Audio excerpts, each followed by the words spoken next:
अस्सलाम वालेकुम dear students. जो हमारा आज का टॉपिक है वो रिलेशंस फंक्शंस है। और सबसे पहले हम रिलेशंस पढ़ेंगे। रिलेशंस को अंडरस्टैंड करने के लिए हम कुछ एग्जांपल ले लेंगे। सपोज अगर हम अपने घर की ही बात करें तो हमारे घर से कितनी रिलेशन होती है, जैसे कि भाई बहन की या माँ बाप की रिलेशन मिलती है। अगर हम अपने स्कूल्स की बात करें तो वहां पे भी रिलेशन मिलती है, जैसे कि टीचर स्टूडेंट की। तो अगर हम नंबर्स की बात करें तो वहां पे भी रिलेशन मिलती है, जैसे कि हम लिख सकते हैं कि 2 इज लेस देन 3, या आप कोई भी एग्जाम्पल के तौर पे ले सकते हैं। अगर आप इन रिलेशन की तरफ गौर से देखेंगे कि हर रिलेशन में आपको पेयर ऑफ ऑब्जेक्ट्स मिलता है इन सर्टेन ऑर्डर। इसका मतलब यह है कि हर रिलेशन में हमें आपको पेयर ऑफ ऑब्जेक्ट्स मिल रहे हैं। तो इस चैप्टर में हम ये पढ़ेंगे कि how to link the pair of objects and then introduce the relation between the objects in the pair. तो उस चीज को पढ़ने से पहले हम यहाँ पे डिफाइन करेंगे कि ऑर्डर्ड पेयर क्या होता है। ऑर्डर्ड पेयर क्या होता है कि ऑर्डर्ड पेयर कैसे बना सकते हैं हम। ऑर्डर्ड पेयर, अगर हम यहाँ पे एग्जाम्पल ले लेंगे दो सेट्स। सपोज मेरे पास कोई सेट है, इसके एलिमेंट्स है 1 2 3, और कोई दूसरा सेट है, इसके एलिमेंट्स है ए बी। पहले हम यह देखेंगे कि हम ऑर्डर पेयर कैसे बना सकते हैं। ऑर्डर पेयर बनाने के लिए हमें क्या करना है कि जो पहला एलिमेंट होना चाहिए वो सेट ए का होना चाहिए और दूसरा एलिमेंट सेट बी का होना चाहिए। तो ऐसे ऑर्डर पेयर बन सकता है, या आप ऐसे भी ऑर्डर पेयर बना सकते हैं, पहला एलिमेंट और इसका दूसरा एलिमेंट। जो दो एलिमेंट है वो दो सेट्स के हैं। आप ऐसे भी ऑर्डर पेयर बना सकते हैं, आप ऐसे भी ऑर्डर पेयर बना सकते हैं, आप ऐसे भी ऑर्डर पेयर बना सकते हैं, या आप ऐसे भी ऑर्डर पेयर बना सकते हैं। तो ये सारे ऑर्डर पेयर्स बन गए कि इनका जो पहला एलिमेंट है वो सेट ए का है, जो दूसरा एलिमेंट है वो सेट बी का है। अगर हम इन ऑर्डर पेयर्स को देखेंगे तो इन पे डिफाइन करने की कोशिश करेंगे। ऑर्डर पेयर्स को हम सिंपली लिख सकते हैं 2 elements written in certain or specific order. 2 elements written in certain or specific order. तो ऑर्डर पेयर कैसे बनाएंगे हम। इसके जो एलिमेंट्स है, और हर ऑर्डर पेयर का जो पहला एलिमेंट वो सेट ए का होता है और जो दूसरा एलिमेंट वो सेट बी का होता है।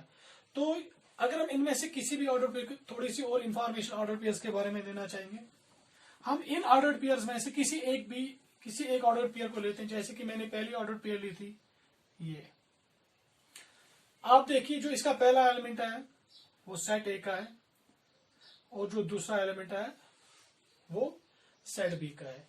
जो पहला एलिमेंट है उसको हम हॉरिजॉन्टल वैल्यू भी कह सकते हैं और इसको हम वर्टिकल वैल्यू भी कह सकते हैं। ठीक, पहले एलिमेंट को हम ऐसे भी लिखते हैं, फर्स्ट एलिमेंट इन ऑर्डर।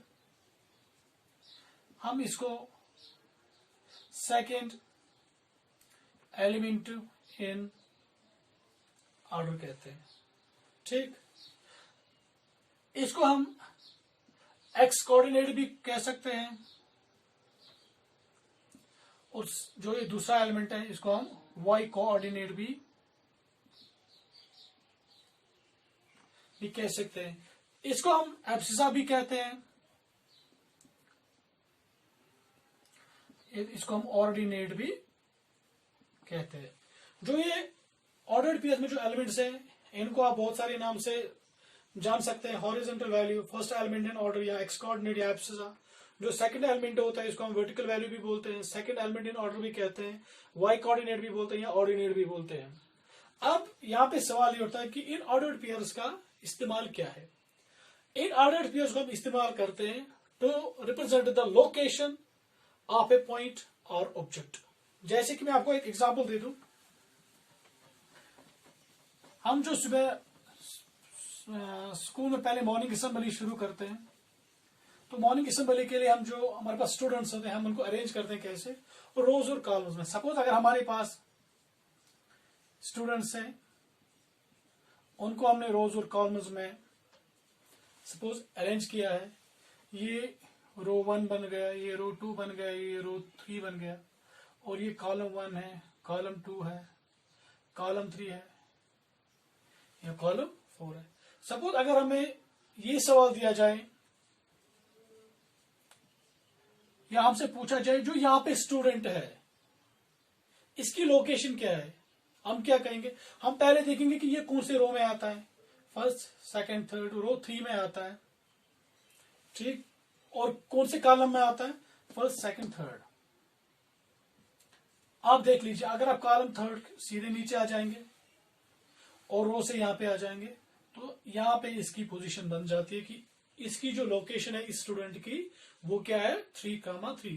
तो इस ऑर्डर्ड पेयर से हमें इस स्टूडेंट की लोकेशन मालूम हुई, ठीक।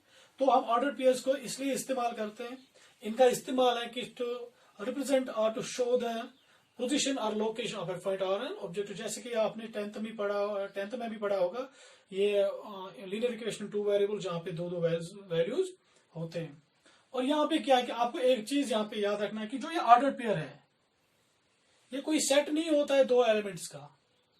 जो ये ऑर्डर पेयर होता है ये 2 एलिमेंट्स का सेट नहीं होता है, तो ये सिर्फ एक किसी ऑब्जेक्ट की या किसी पॉइंट की लोकेशन बताता है।